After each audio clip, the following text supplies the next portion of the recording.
Hello, and a warm welcome to this week's video update. This is edition number 23 now. This week, I'm not going to go through the wholesale markets as I went through those on Friday. If you did want to catch up on that, I do encourage you to check out Friday's video where you can have an update on the wholesale prices. I'm just going to jump into what's happened last week in terms of key drivers in the market and what to look for this week that could influence prices.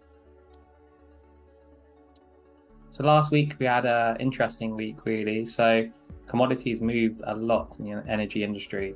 Firstly, we saw LNG and coal markets sell off quite a lot. So the LNG market, which is obviously growing as a key market really for the UK and Europe, did see a sell-off really where it's been flooded with LNG deliveries of late. So that has put bearish pressure on prices. As well as that, we saw coal see some substantial losses, around 20% or so. So coal's been an interesting one where it's held up very well this year. Hasn't had too much in the way of dips and drops, but certainly saw one last week. So 20% loss is significant in the coal market. In contrast to that, we've seen oil and carbon rise higher. So as I say in this kind of description, it is unusual to sometimes see different energy markets move in such a different way. That was certainly the case this week gone. So oil is obviously having a lot of upward pressure with OPEC's decision to cut 2 billion barrels a day of production. In reality, that's probably a 1 million production cut, seeing as they weren't actually fulfilling the original target, but still significant nonetheless. And carbon's just on a nice little momentum run right now and is ticking along in price. And given where coal is becoming a bit more cheaper, that might actually be bullish for carbon as more countries and producers look to coal as a solution again. And then finally, I'm sure you've seen all of the news, the conflict between Russia and Ukraine has heightened again. So there was an attack on the Crimea Bridge, which Russia have accused Ukraine of doing, and as a response have sent several missile strikes across the whole region of Ukraine, really, not just on the battlefront, but places like Kiev, which haven't been bombed in months.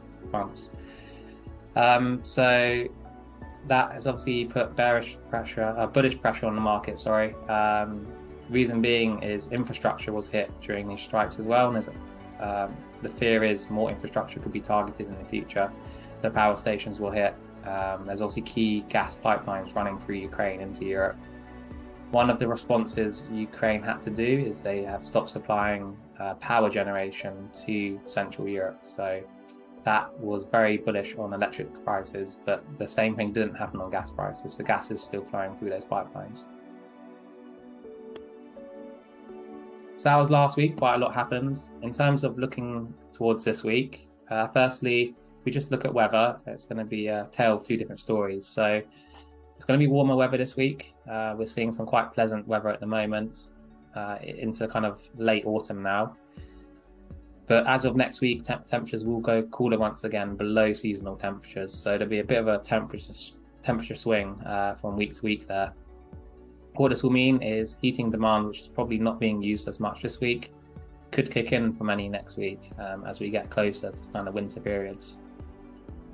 Next is oil. So oil just a couple weeks ago was around $84 a barrel at its lowest. It's now up to $97 at this time of recording. And there's every chance this week it could break the $100 mark again, which is quite a significant benchmark.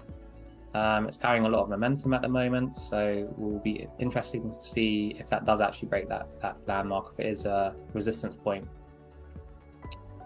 And then finally, Germany have officially launched an investigation into Nord Stream 1 and 2 blasts.